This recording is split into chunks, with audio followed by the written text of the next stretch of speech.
Sejam bem-vindos a mais um DP Snipers Podcast. Eu me chamo Luiz Engel, tenho 20 anos de experiência na indústria de óleo e gás, na indústria marítima. Eu me formei na Escola de Formação de Oficiais da Marinha Mercante, conhecida como EFOM. Depois eu fiz gerenciamento de projetos, engenharia mecânica, dentre outros cursos relacionados a DP e fui me especializando cada vez mais na indústria. E hoje eu estou com uma colega aqui que me deu aula de DP, né?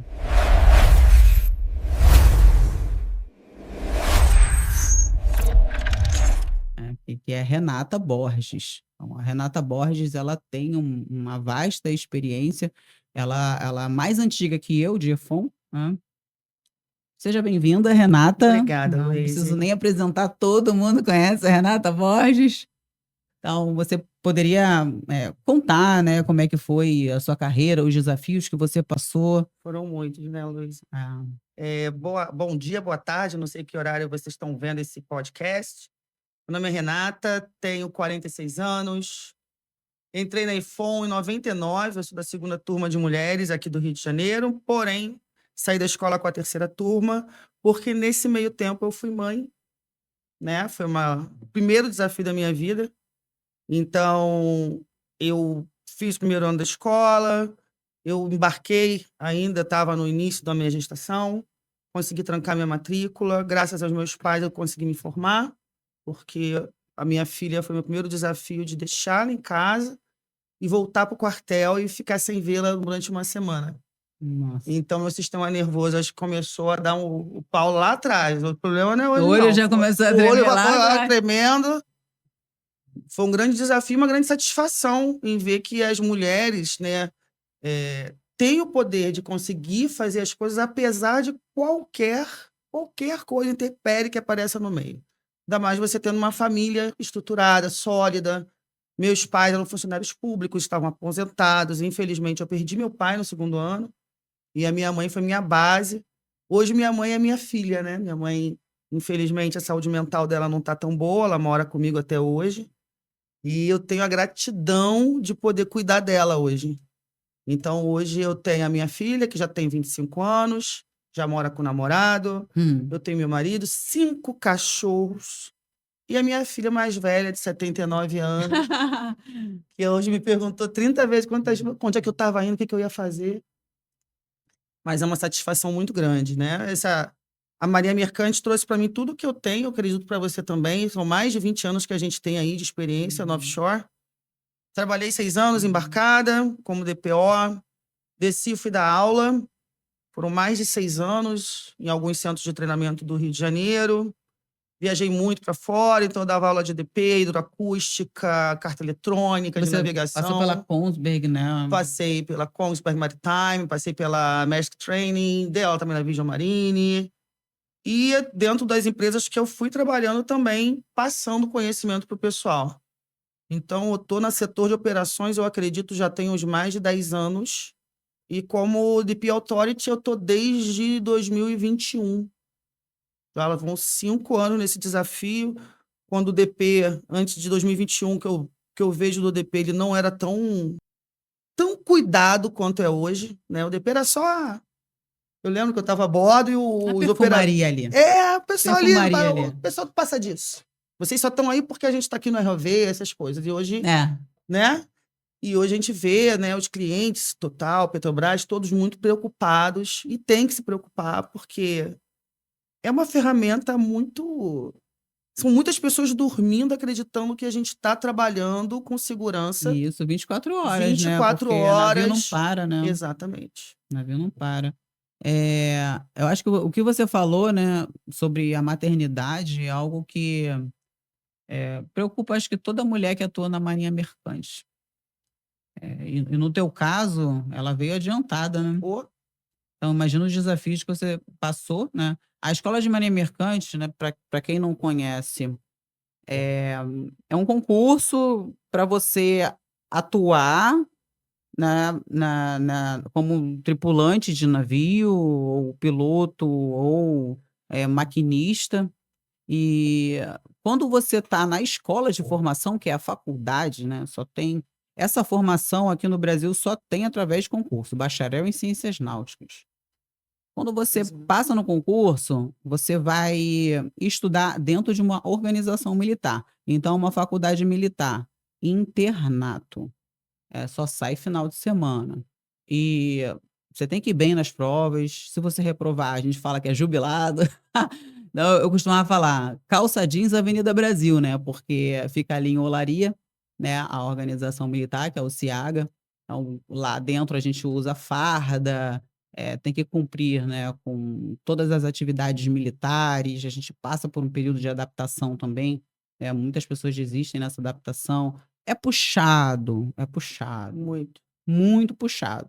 E você ficar em regime de internato, né, já é difícil. Porém, quando a gente é novo, né, não tem nada que prenda tanto a gente, Sim. é mais fácil. Flui É, muito mais suave, né, Luiz? depois que eu fui fazer a praticagem, quando eu conto hoje, eu falei: "Nossa, que loucura, né?" Que A loucura. gente entra num navio para ficar 1 ano embarcado, É. sem saber para onde o navio vai e quem que você vai Quem são aquelas encontrar. pessoas que dormem no mesmo ambiente que você? Exatamente. Aquilo ali realmente é só para quem é muito aventureiro mesmo, né, ir pra Não, marinha e mercante. a gente desbravar esse mercado como mulher, eu lembro que na época a gente não podia fazer 1 ano de offshore, né, tinha que ir pra navio, só podia fazer 30 dias de offshore. Então eu embarquei em graneleiro, eu adorava aquela rotina ali meio pirata, sabe, de navio Trump que não sabe qual o outro contrato, mas eu embarcava, assim, foi a primeira mulher que embarquei ali, você vê que os homens eram todos brutos mesmo, vamos falar assim, vamos Muito. falar a palavra rústico. Né, Rústico. rústicos, Rústico que é, todo né, mundo rústico. Não, e você atual, né. via, depois de uma semana, todos de barba Não feita, é? Depois que a as gente mulheres levou embarcaram, mas é verdade, a gente levou tomavam muita banho, humanidade né. para o navio, o cuidado, Isso é a verdade. política do que falar, onde falar, como falar com as mulheres que estão chegando no mercado. Foi um Isso. desafio muito grande. E me conta como que foi o seu desafio, né, que você engravidou, teve a sua filha, ainda estava na escola, e normalmente, né, na EFON, quando você reprova em uma matéria, você sai, não pode retornar. Quando você, né, passa também uma gestação, também não pode. Até mesmo os homens não podem Não ter, deveriam mas poder. as mulheres não têm como esconder. Então, se você engravida num período de faculdade, num período de formação, teoricamente, pelo menos na minha época, não Sim. poderia continuar. Como é que foi para você isso? Luiz, eu fui muito pensando nisso também, né, eu sou a mais nova de 2 irmãos, eu não tenho irmã, eu cresci com homens. Acho que isso foi um preview do que ia ser minha vida, sabe. É uma hipocrisia muito grande a gente falar que vinha no edital, né, você não pode ser arrimo de família, ponto. E aquele monte de homem com filho que a gente sabia que existia. Então eu acho que tem que ter a possibilidade da gente ter a opção pelo menos. Você acha que vai conseguir continuar? Olha, vamos frear aqui, mas você vai ter até a data tal depois para retornar. Se você não retornar, você vai ser desligada. Uhum, E não ser desligada porque você engravidou, sabe? Se você tem a uhum. possibilidade, né? Na época, eu lembro que tinha jurisprudência de um aluno que trancou para cuidar dos pais. Por que não você pode ter uma jurisprudência? Pô, eu vou gestar, eu vou ficar durante 6 meses amamentando e estou voltando para a escola. Não são todas que vão conseguir. Dona Helenice e seu Haroldo foram únicos, pô, paizões. Meus irmãos também me ajudaram muito, minha família, alguns poucos amigos, aí você vê quem é amigo e quem não é, na hora que pega mesmo, sabe. Eu lembro que eu tive pouquíssimos na escola que me falaram: "Não, vamos embora, tu vai comigo". Mas voltar ali pra escola, vou te falar um negócio, eu tive desidrólise na época, eu ficava nervosa, começou a estourar bolha de ficar longe da minha filha. E peito inchando em formatura, e a gente ficava lá olhando. Mas a gente é muito capaz, a gente é mulher é um bicho muito estranho, né. E é algo que as outras pessoas eu só comecei assim, ter mais empatia com determinadas situações que envolviam mães, filhos, depois que eu engravidei. Sim. Quando é que nossos pais falam só: vai chegar a hora". Aí você entende tanta coisa, sabe. Uhum. Hoje eu vejo minha mãe uma criança, eu vejo e falo, nossa, eu fazia a mesma coisa, que a consciência vai embora, né? A consciência vai embora, mas o amor ali é muito grande. Muito bom. Foi muito bom, foi muito bom. Sim. E você conseguiu, então, entrar com uma jurisprudência, Sim, você aí trancou. tranquei. Incrivelmente, Deus é muito bom. Eu tenho minhas fés, as minhas crenças. E eu lembro que eu fui na escola, era a psicóloga Alice, estava lá na época, passei por ela. Eu só chorava, Luiz. Eu tava tão nervosa. Não imagino. Tem que trancar, tem que passar pelo oficial, tem que passar pelo psicólogo e pelo médico da Marinha. Falei, pronto. Aí eu tava tão desesperado que a psicóloga não vai pro médico. Eu falei, acabou, eu vou pra junta. Junta médica. Eu falei, é hoje. Já não aguentava, não tinha mais onde apertar a farda pra soltar ela, pra poder caber em mim. Cara, a junta tava de férias. Quem me atendeu foi um médico civil que tava lá, que nem olhou direito pra minha cara. Você tá bem, minha filha? Tô. Então tá. Até o regresso. Eu saí, fui cuidar da minha filha, da minha vida, dos meus pais. E fatalmente perdi meu pai no ano seguinte, real. Eles realmente não estavam bem de saúde. Mamãe tinha útero policístico, o papai faleceu com 52 anos, ele era muito novo.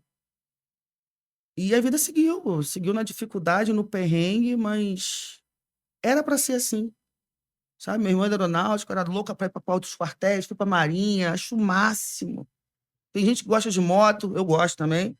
Tem gente que gosta de casa, tem gente eu gosto de barco. Acho, pô, tu olha para aqueles barcos, nossa, esse barco é Mas bonito, você esse também é gosta de feio. moto, Eu motoqueira. adoro moto, adoro Eu nunca moto. vi. Quem vai pro centro da cidade do Rio de Janeiro de moto, gente, Gente, mas encara qualquer navio. Cara, viver é perigoso, respirar é perigoso, o ar tá cheio de poluentes. Então, andar de moto, nossa, que liberdade É libertador, né? Aquele vento no rosto, você vai pro trabalho assim, aí você olha, só pensa em você, na sua segurança. Cabeça vai vazia, chega tranquila no trabalho, cheio de fuligem no rosto, mas feliz da vida. No meu caso, quando eu engravidei da Liz, eu já tinha embarcado aí por quase 10 anos. E foi a oportunidade para parar e vir para a Terra, né? Eu comecei a dar aula de DP, não, passei por algumas empresas.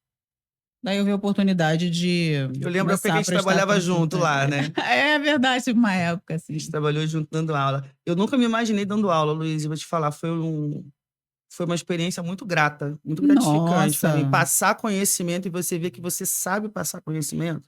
se eu não tivesse dado aula, talvez hoje, é, com certeza hoje eu não teria essa comunicação que eu tenho. Exato. Me ajudou demais. Me ajudou a fazer a leitura das pessoas, aqueles alunos, né?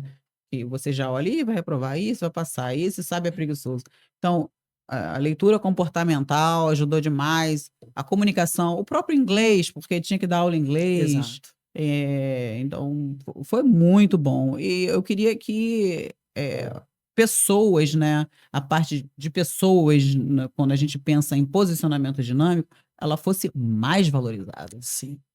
Então, o que a gente vê muito nas conferências internacionais, é falar muito sobre design, sobre operações, né? Pessoas, não se fala tanto. Até mesmo Não. de guidelines sobre pessoas, são poucas. Tem duas que lançou uma outra agora do Inca, né? 117 uma outra, não sei se é 273 ou 6, enfim.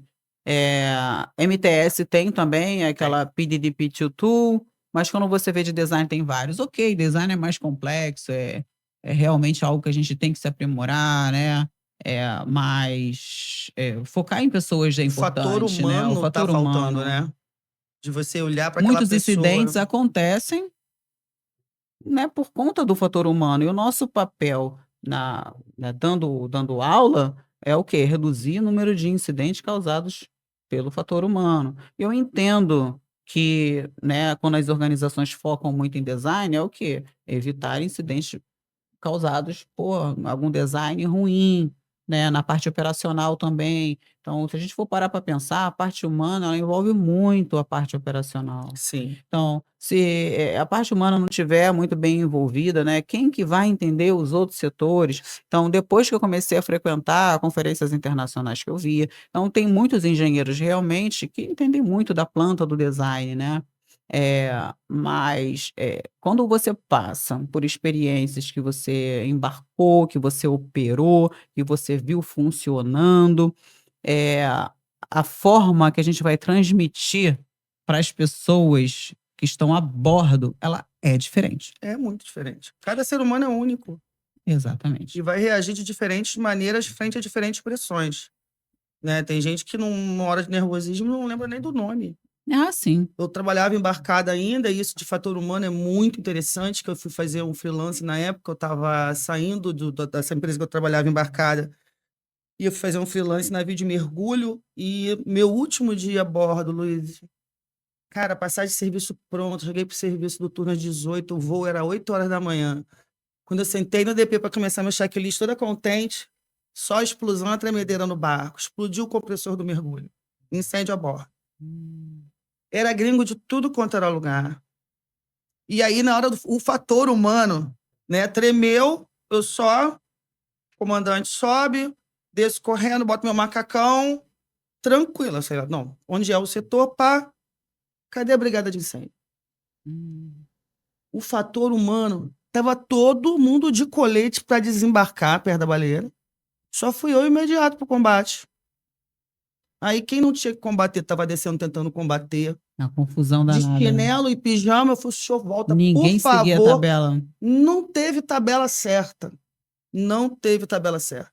É nisso que tem que focar. Tem uma NR agora que está falando muito dessa parte também de humanidade. Tem que ter, Tem que ter, com tem que ter. Se você estiver certeza. cansado, não adianta você ter todo o conhecimento que você precisa. As pessoas, elas têm comportamentos que eles podem, ser, diagnosticados antes. Exato. Então você precisa de um time multidisciplinar, não só na parte técnica, mas também no Olhar o ser comportamental. humano. Sim. Olhar o ser humano. Então, Sim. algumas pessoas vão ser, a maioria é ativa, mas não necessariamente a ação vai ser a ação correta. Exato. Outras pessoas são passivas, elas vão seguir as ativas. Então, aquela ativa que tiver errada, ele vai atrás. Vai atrás. E outros vão congelar. É. Então, dá para fazer avaliações para poder prever esses cenários Sim. e evitar uma emergência, né? E não as empresas viverem apagando incêndio, faltou um tripulante, joga outro lá. Então, uma Sim. empresa bem planejada, ela consegue fazer isso, né? Sim. Uma empresa bem estruturada. Mas é difícil, né, Luiz? Se a gente for pensar assim por ponto a ponto, antes do embarque você tem que estar conversando com o cidadão ou passando por uma avaliação psicológica. A gente fala muito do ASO. Não, teu ASO tá ok, tá tudo bem, mas a sua cabeça, como é que tá? É, Né? Você pode ter perdido um parente, pode estar com um problema familiar sério, uma doença que vai impactar no seu desenvolvimento a bordo. Se sim. você é um líder, um comandante imediato, um chefe de máquinas, como é que você vai liderar bem se a tua cabeça não está ali 100% focada no trabalho? Ah, sim. Mas claro que a gente tem ferramentas que dão suporte para eles tomarem boas decisões, né? Tem todo o SMS da empresa, mas saber qual vai ser a reação de cada ser humano é Sim. difícil. E algo que a Marinha Mercante me preparou demais é como reagir sob pressão. Frieza na decisão. Sim, Algumas pessoas ficam até assustadas no dia a é horrível, dia. né? Não entendem. Frieza na decisão. Está acontecendo emergência, sem pânico, sem desespero, vamos resolver, É né? isso. É basicamente isso. O tema que eu gostaria de abordar hoje, né, além dessa influência das organizações internacionais aqui no Brasil, né, alguns conceitos-chave importantes que toda pessoa relacionada a EDP deveria saber, né. Então, primeiro, com relação à influência das organizações internacionais. Toda aula eu faço a mesma pergunta.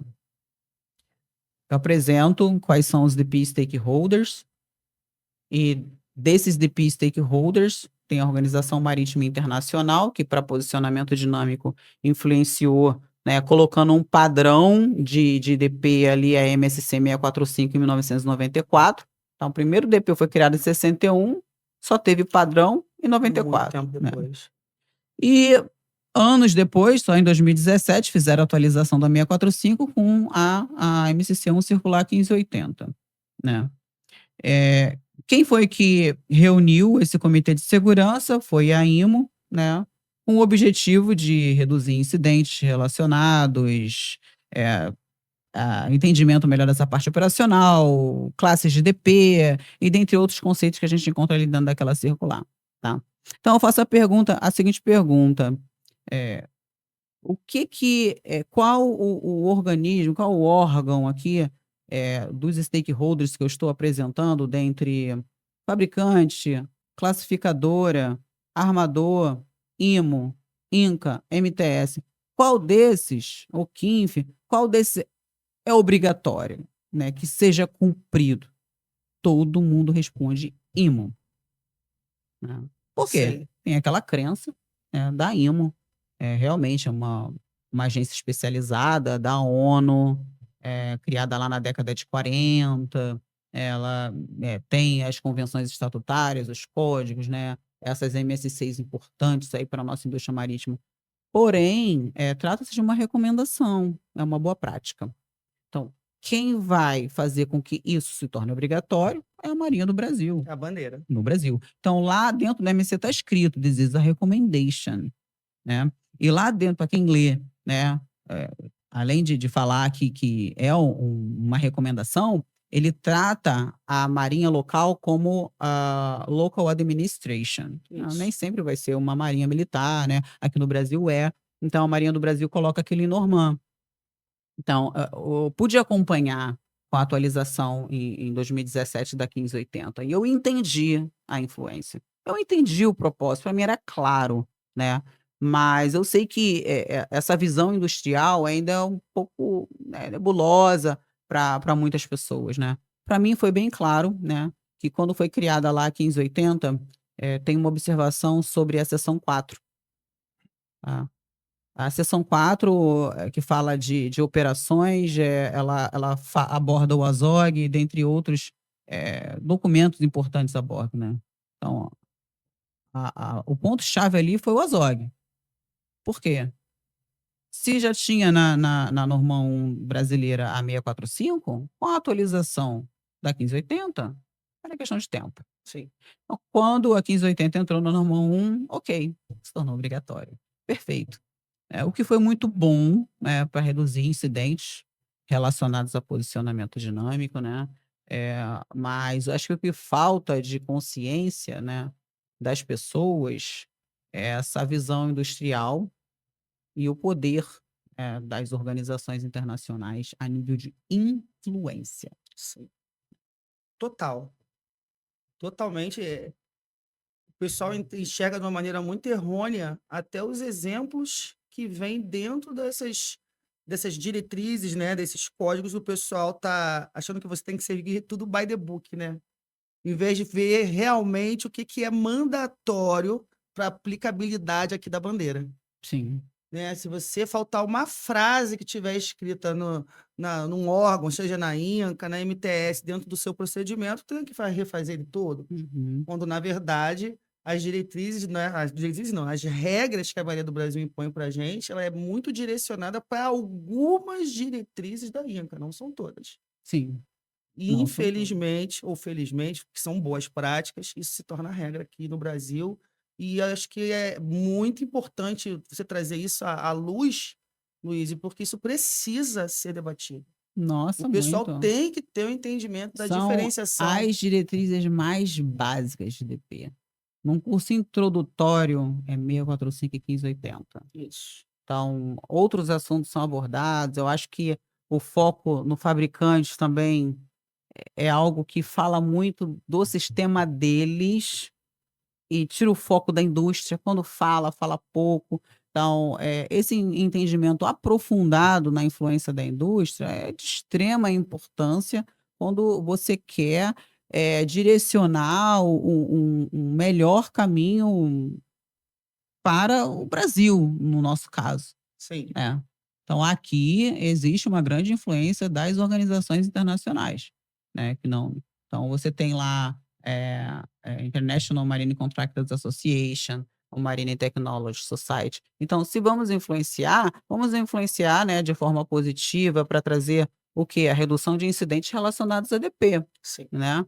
Então, isso é muito bom, né, isso é muito bom. E é essa visão que a gente quer trazer aqui para as pessoas, né. Então algo simples, eu sempre tive essa visualização, e essa apresentação de curso, ela não existia, eu decidi criar, porque eu falei: "Pra que adianta eu falar de uma guideline, não sabe para que serve, Não né?" sabe a aplicabilidade, né? Pô, o que está envolvido, né, por trás disso? Qual a estrutura, Sim. né? Eu acho que tudo que aparece para melhoria e aumento da segurança operacional é válido. Mas e até que ponto isso aí é mandatório ou pode ser mais. E até que ponto isso vai atrapalhar? Isso, tem que ver o que que agrega valor e o que não agrega. Tem que saber essa peneira, né? Não é cem por Essa cento que tá peneira. ali. Isso envolve a estratégia da organização, como que as oil majors vão receber isso, como que a marinha vai receber isso, né, qual vai ser a peneira. Como de oil majors, né, tem vários departamentos de vários setores, são várias pessoas envolvidas também, Sim, né. mas tem muita gente trabalhando, eu acho, nesses processos, Luiz, que não tem o conhecimento do marítimo. As empresas que hoje em dia colocam marítimos em terra, que vão entender marítimo, têm uma grande chance de ter uma melhoria nos processos e aplicabilidade dessas diretrizes, né, que vão nortear a gente para as melhores práticas, né? Eu vejo cada vez que tem essas atualizações, ao invés da gente peneirar, eles só estão os clientes, né? Eles só imputam na gente mais e mais burocracia para poder atender a alguma coisa que não necessariamente precisa ser obrigatório, vai agregar alguma coisa. Aí a Exatamente. gente volta de lá de novo para o início, para o fator humano, porque as pessoas que estão a bordo estão ficando tão assoberbadas de tanta coisa que tem que ser seguida. Uhum. E daí eu vejo muitas pessoas pensam: "Eu vou começar então a tentar mudar toda essa burocracia", né. Não, na minha concepção, você tem que ir na fonte Lá e em cima. brecar lá, né. Quem está influenciando?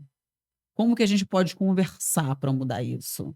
Vamos conversar, vamos sentar, conversar aqui, ó, mesa redonda. O que que você acha disso? Pô, eu tive um café da manhã excelente com o Inca, depois do evento. Aham. Foi excelente. Não, esse último que teve agora com a MTS, que juntou vários setores Sim, sim, diferentes, e vários depois a setores gente teve diferentes. mini workshop entre cada mesa, Isso também é onde muito cada um bom. exato. Esse café da manhã, especificamente, foram poucas pessoas, né, que estavam interessadas no membership, e ali, de forma bem confortável, pelo menos para mim, eu expus o meu ponto de vista, que é Legal. mais essa visão industrial. O que está influenciando o quê? O que está sendo bom para a gente? Isso aqui não está sendo bom, isso está sendo bom. O que que a gente pode fazer aí para o futuro, Sim, né? Porque a tecnologia está inovando cada vez mais os navios. sim. E a educação do pessoal, como é que vai ficar? Qual estratégia você já tem?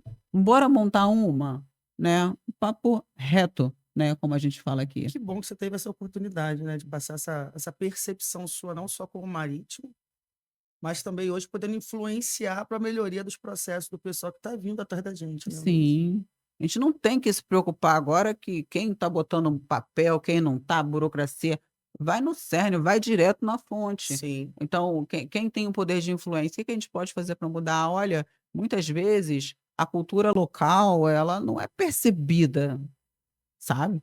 Precisa de alguém daqui com entendimento da cultura local para poder exato. passar o que está acontecendo. Olha, está acontecendo isso, hein? Está acontecendo aquilo, né?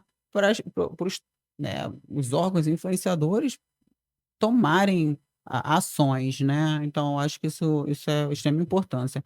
Dentro dessas circulares, né, que a gente estava falando, tem alguns conceitos técnicos que eu acho que são interessantes, são bem abordados em entrevistas técnicas DP também, conceitos como pior caso de falha, consequência análises, essa relação, eh, DP classe 1, 2 e 3, né. Eu já tive alguns líderes até assistindo aula, né, de DP. E conceitos simples, né, por exemplo, a redundância, do um DP classe 2 ele é redundante, então existe a redundância dos componentes ativos. Exato. O DP3 ele é redundante, existe a redundância dos componentes ativos e estáticos. E isso vai a nível de subsistema, né, são vários subsistemas envolvidos, né. Então, houve uma dúvida com relação a um FMA, né, por uma empresa que fez o FMA e aprovou o navio com uma das bombas, estavam funcionando muito bem, né. Aí ele perguntou: "Mas não tá escrito, não vai estar escrito exatamente o subsistema, mas se é um componente ativo, Tem. então ele, né, não deveria resolver isso, é uma pendência, né, mais severa, uma pendência A, né, Sim, tem eu que acho. resolver". A gente tem muita coisa para ler a bordo, né, ô Luiz. Eu, quando comecei a dar aula e comecei a ver a importância dos testes, do FEMEA bem feito, bem realizado. A condução tem que. As pessoas não entendem a importância de ter pessoas capacitadas para a realização desses testes. Uhum. Que a tripulação precisa seguir para entender. Pô, se o pessoal entendesse, mas é muito trabalho fazer um FEMEA. O quanto é enriquecedor para o conhecimento do tripulante participar ativamente dos testes e você entender quais são os casos, os piores É, casos de sim. falha da sua embarcação. Falava com o pessoal: "Gente, se todo dia você lê 2 páginas do seu FEMEA, não precisa ler todo dia não. Começa pelo worst case. Todo Exatamente. dia, lê uma página, entende teu barco. Sim. Pega o teu can, dá uma olhada, entende o porquê da importância de uma bomba". Eu lembro que eu trabalhei a bordo de uma unidade que uma PLC caiu, a outra não entrou automático, o barco simplesmente todo operacional, a gente dentro dos 500, linha na água, ROV, simplesmente o sinal dos propulsores parado de entrar. Como esse barco estava como classe 2? A gente todo Você agarrado. traz um gancho, assim, bem interessante. A maioria das simulações, né, que eu já, realizei, quando eu coloco uma falha na controladora ou apago as 2 OSs, né, o que tem que ser feito, né. A maioria joga para o manual, pega na mão e sai, que eu sei manobrar né. A gente tem o joystick independente, Sim, tem outras ferramentas. né, o joystick independente tem a controladora própria. Então passa para o joystick independente. Tenta preservar a estação DP, ao invés de simplesmente jogar para o manual. Teve um cenário, né, de uma simulação que eles já tinham dado parada de emergência, né, que eu causei uma falha de 7 point feedback, não trouxe, tinham dado uma parada de emergência no trouxe errado, já estavam sem Isso aí um. é comum, Aí eu falei: Aberto. agora é que eu vou falhar mais". Aí eu peguei e falhei as controladoras. Eles nunca entendem. Aí eles correram, jogaram para o manual ao invés de pegar no joystick independente. No manual com trouxe era menos. Eles abarroaram o navio, entendeu. E essa questão do pânico em si, ela vem muito pela quê? A falta de experiência, né. E Sim. o seu cérebro ele não sabe, na verdade, diferenciar o que é real e o que é simulado. Você pode simular e aquilo vai se tornar uma experiência para você, né. Então, quanto mais simulados, mais a pessoa ela for se preparando, fazendo cursos, mais experiência ela vai acumulando, né. As próprias diretrizes, né, o próprio Instituto Náutico, ele coloca lá que competência. O que é competência, né? Habilidade, conhecimento e experiência. Então eu sempre falo, a experiência, ela pode ser de diferentes formas, não precisa ter 50 anos de navio. Não. Você pode acelerar esse processo fazendo treinamento, né. Mas a gente Então impacta em outras coisas também, né, Luiz? Em custo. Eu olho muito custos também, é, porque tem alguns treinamentos que são tão importantes, tão pô, para os imagina você, maquinistas, para os nossa, pilotos. que você entende E disso. não, hoje eu falo muito, né, hoje eu sou casada com um chefe de máquinas, a gente conversa muito, então a gente acaba se complementando até nessas partes de conhecimento. Eu estou em casa, isso aqui quer dizer? Porque a gente também não vou falar para você que eu sei tudo, não. Eu tô longe disso. Eu acredito que você também é sempre é Ah, bom não saber sempre tudo. aprendendo alguma coisa. Mas você ter a curiosidade de você melhorar. O treinamento é muito importante, mas quantas vezes você tem a possibilidade de mandar a sua tripulação para o treinamento? Qual é o custo está muito elevado, né? E tem treinamentos que eu vejo que são só uma organização pode fazer. Como você consegue mandar se não tem nem vaga? Então, assim, algumas. Hoje eu penso que se eu voltar para a bordo, eu seria uma DPO diferente, sabe? Hoje eu sei olhar para o DP, eu sei interpretar os Sim, alarmes, é diferente. eu olho para ele assim, não, não. Às vezes, na minha função, o pessoal liga, Renata, isso aqui. Já parou para olhar a controladora? Você teve a curiosidade de abrir um manual? Saber como é que funciona? Você lembra daquele conceito que você aprendeu no treinamento, que a gente conversou? Mas, claro, aí tudo se envolve, o fator humano volta, que na hora do nervosismo você não sabe, o by the book às vezes se perde. Uhum. Então, assim, treinamento, o pessoal fala, mas isso daí. Não, não, cara. Leia, releia, leia de novo, treina de novo, bota no modo training do seu simulador a bordo. Não está tendo oportunidade de ir para um centro de treinamento? Simula a bordo. Né? Não é todo mundo, mas infelizmente também às vezes você não tem tempo se teu barco for 100% operacional o tempo todo. É isso, é verdade. A demanda, às vezes, a bordo, você não te possibilita treinar tanto quanto você gostaria. Aí aquilo volta onde você falou, aí pega um DPO que faltou, coloca outro ali que não conhece. Mas se a pessoa ela quer realmente se tornar um diferencial, a folga dela tá aí. É claro que, né, aproveitar a folga, aproveitar a família é importante, Mas se mas capacitar você também. precisa se capacitar. Sim, sim. Eu lembro que eu trabalhava embarcado, eu sempre falei isso, gente, a gente não ganha bem porque a gente é gente boa, não. O pessoal trabalha a bordo e ganha bem porque é um instrumento de trabalho caro, o custo é caro e a gente está falando de vidas. Tem pessoas dormindo, acreditando que a Luísa não passa disso, que a Renata não passa disso. Estão trabalhando com segurança, que elas têm as habilidades necessárias, que elas são capacitadas, como você falou, que certificado não dá capacidade para ninguém, a experiência que vem vindo, que você também mencionou, que faz o diferencial do DPO. Exatamente, exatamente. Eu tive a oportunidade de fazer muitas entrevistas técnicas, né? A gente ouve de tudo um pouco, né? Sim.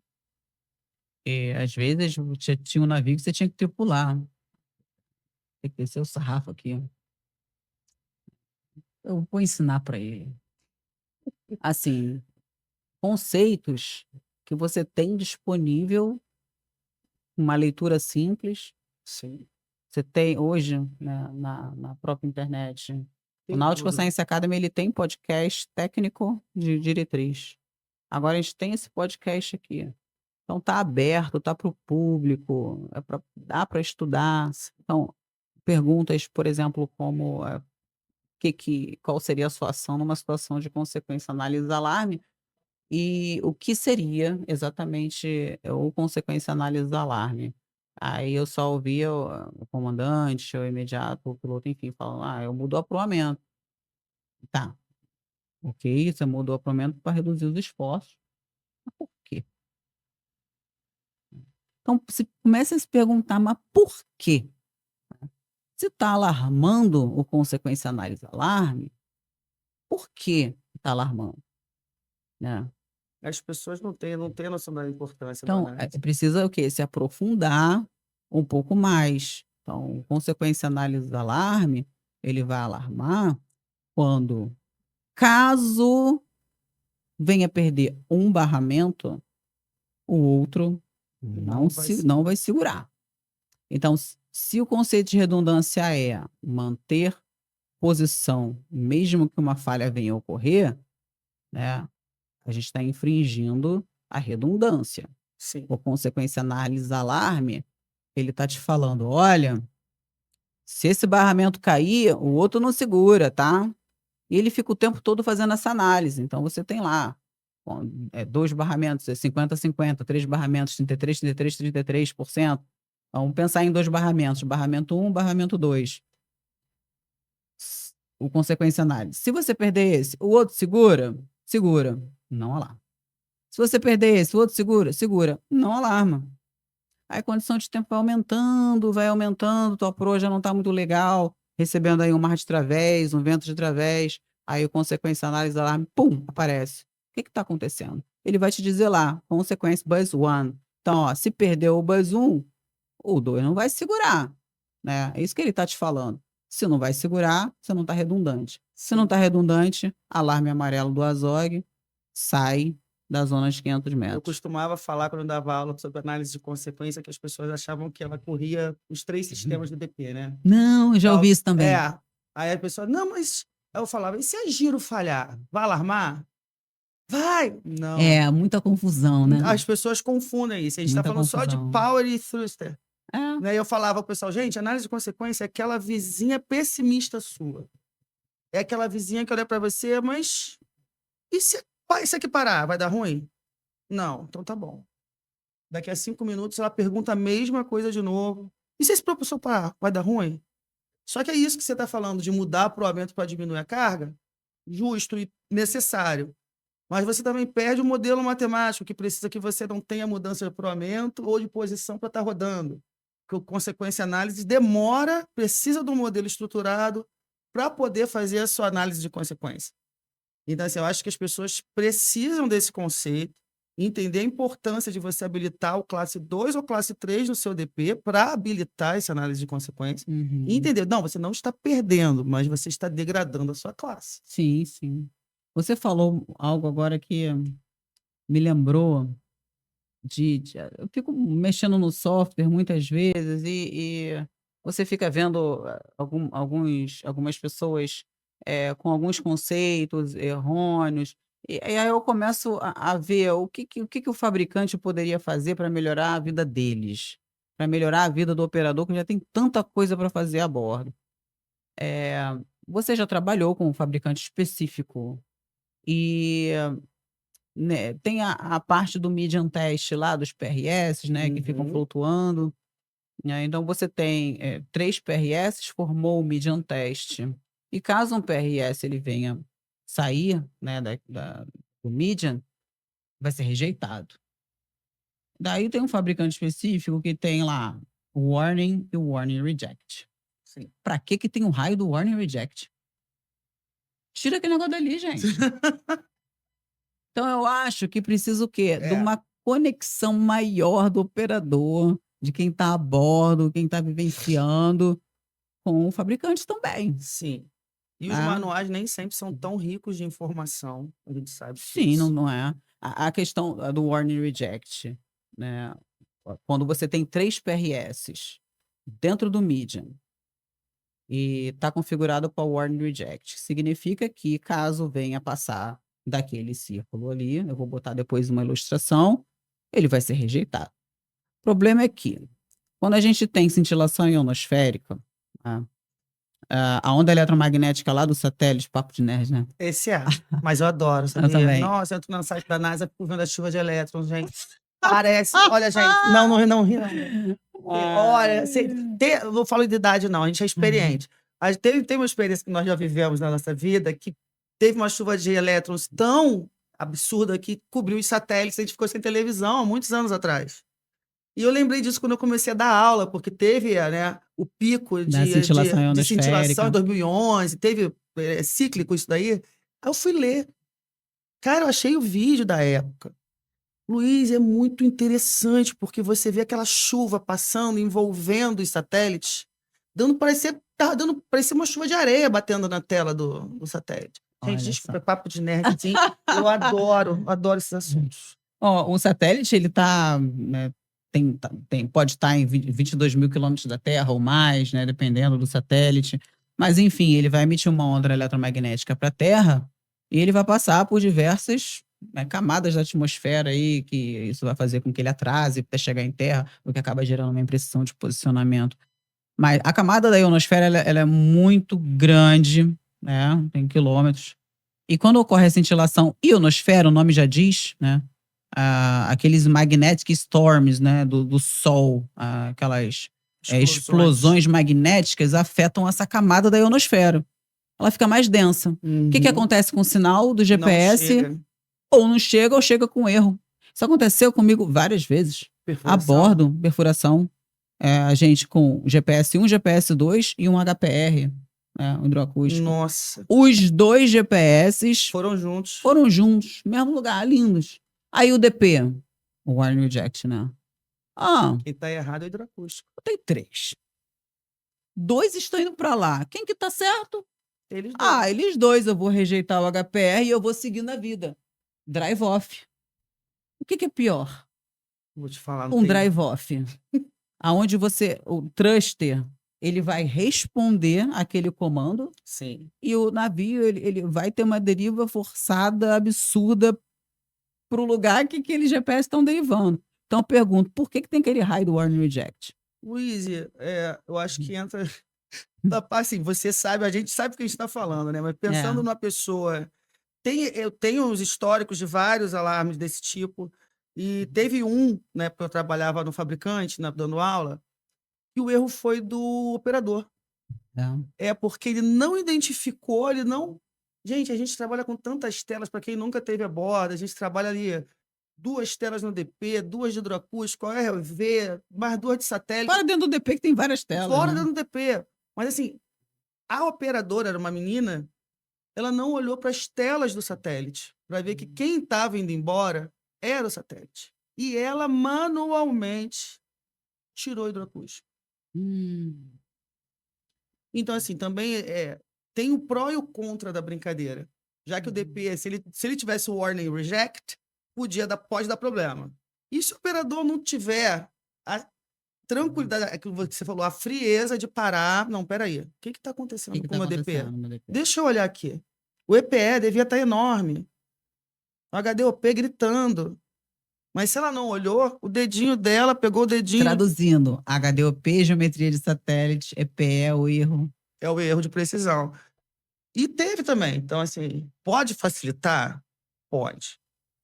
Mas eu acho que os líderes de bordo que ficam ali com o DPO, não é à toa que a gente tem o júnior e tem o sênior, para dar essa instrução. Sim. Uma outra coisa que eu observei, né? Muito surveyor não é da Marinha Mercante. Simplesmente engenheiro vai a bordo e Brasil. Uhum. Entende bastante design, ok? Um dos testes de performance do box movement do GPS. Vamos dar uma importância também, né, para o control system, né? Então estava em lat-long, né? Latitude e longitude, né? Ok, aí eu olhei assim, gente, quanto que é um minuto aqui, hein? 1 minuto é 1 milha, 1.852 metros. Qual a raio de precisão você está buscando aí? Desculpa, engoli, não falei, né? Mas existe lá o TM, coordenado TM, vamos passar a usar. As pessoas não sabem nem do que está falando. Eu já vi outros detalhes. E daí envolve também um pouco fabricantes. Ai, queria tanto botar isso para fora, gente. Pronto, falei. O TM tem uma configuração para o TM. Hemisfério Norte e Hemisfério Sul. Para o Hemisfério Norte, você tem o 00 ali do Equador, né? Divide Hemisfério Norte e Hemisfério Sul. Equador passou aqui, Greenwich passou aqui, então aqui você no meio você tem o 00. Para o Northings, norte a sul, quando está acima da linha do Equador, é positivo, matemática. Então, não precisa condicionar, né, matematicamente, que eles usam. Então, não é false northings. Então, precisa botar false north. E para o sul, ele precisa, porque o sul é negativo. E a intenção de TM é não ter números negativos. Então, quando você bota lá 10 milhões, vai ser 10 milhões menos 100, até chegar no sul total e continuar positivo. No fabricante, existe a possibilidade de você mudar isso. Por que não é fixo? Cara, aí é... Por que o norte... Tá vendo? Então você fica olhando, eu falei, para não falar um palavrão grande. Por que existe a possibilidade do Northings você mudar ali, né, o que está acima da linha do Equador? É pra confundir mesmo. Pra confundir a vida da Porque não tem pessoa. outra palavra pra isso, é pra confundir. Aí vai um surveyor após fazer um teste, o cara não é marítimo, sabe lá Deus o que que é o TM. Ah, no mar Northern e Easting, gente. Easting sempre vai ser falso, né? Na minha concepção. Se eu tiver errado, alguém entra aí e fala, me explica. Mas Muita gente não não. sabe como é mais preciso trabalhar com TM, Luiz. é muito melhor. Qual o raio de performance você vai ver tendo 1 minuto igual a 1.852 metros? Não, é difícil você ter a precisão do lat long, né? O pessoal que trabalha, mas só quando você trabalha com projeto que você entende isso. Ah, com Só com certeza. projeto. O pessoal que trabalha normalmente, só com lat long, quem vai entender isso são só os marítimos, não adianta. Né? A importância dos números positivos da UTM, por que que existe o falso norte, para a aplicabilidade dele, a precisão do trabalho de uma coordenada UTM. O datum, Sim, né? sim. Em que zona você está Em dentro que do... zona que você tá? Eu lembro que eu gostava, é outra aula que eu adorava isso aí. Eu também. Outra aula que eu adorava. Eu amei a nossa conversa. A gente já Também passou eu... um pouco do tema, por mim ficava aqui a tarde toda contigo. Papo de instrutores. É papo de instrutor, gente. Muitos anos que a gente se Muitos conhece, que anos. troca figurinha. Tô com dúvida, ligo pra Luiz, sim. Eu também tô com dúvida. Ligo pra Renata, sim. Ligo, sem vergonha nenhuma. Nenhuma. Tinha vergonha quando eu comecei a dar É aula, isso. eu morria de medo quando eu comecei a dar aula. Eu olhava assim, gente, se me perguntarem, eu não souber, eu vou falar o quê? Hoje, isso eu me falava, fez gente... amadurecer. Por quê? Eu chegava, gente, olha só, dúvida até quinta-feira. Eu vou conseguir procurar o pai dos burros lá. Na sexta, eu tiro a dúvida de todo mundo. É isso aí. Eu não sou obrigada a saber tudo. Então, Isso. e vamos aprendendo. Acho que quando a pessoa ela se coloca numa situação de estar envergonhada, ela se bloqueia para aprender. Não. Parabéns pelo seu projeto, trazer o Obrigada. pessoal aqui. Acho importante para a galera que está vindo depois da gente, né? Que o pessoal levante a bandeira, continue os projetos. Tá cada vez mais... o mercado está muito aquecido e com poucos profissionais capacitados para ocupar as posições. E quando eu falo de capacidade, gente, não entenda isso como falta de competência nenhuma. É falta de experiência, né? Aquela maturidade de vivenciar as experiências de... Seja um propulsor que trava e você tira o propulsor que está errado da mesa, seja por um instrutor a bordo, um líder que não passa conhecimento, mas procurem se capacitar. Hoje em dia não tem mais a desculpa de falar não sei. O telefone está aí, a gente está com a máquina maravilhosa na mão para tirar dúvida. E se liga na Luísa aí que tem muita informação boa, tem muita coisa boa para a gente fazer ainda. E a gente tem que marcar mais um. Vamos marcar, só falar que a gente vem. Só para falar de UTM. Ih, adorar. Gente, bota um quadro branco aqui que eu começo. É um prazer falar com vocês novamente. Sigam a gente nas redes sociais.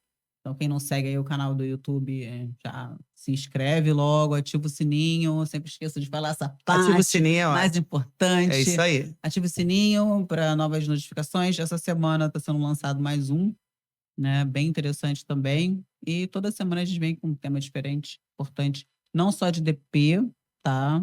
Mas de toda a indústria. Um abração. Até a próxima. Tchau, tchau, pessoal. Tchau.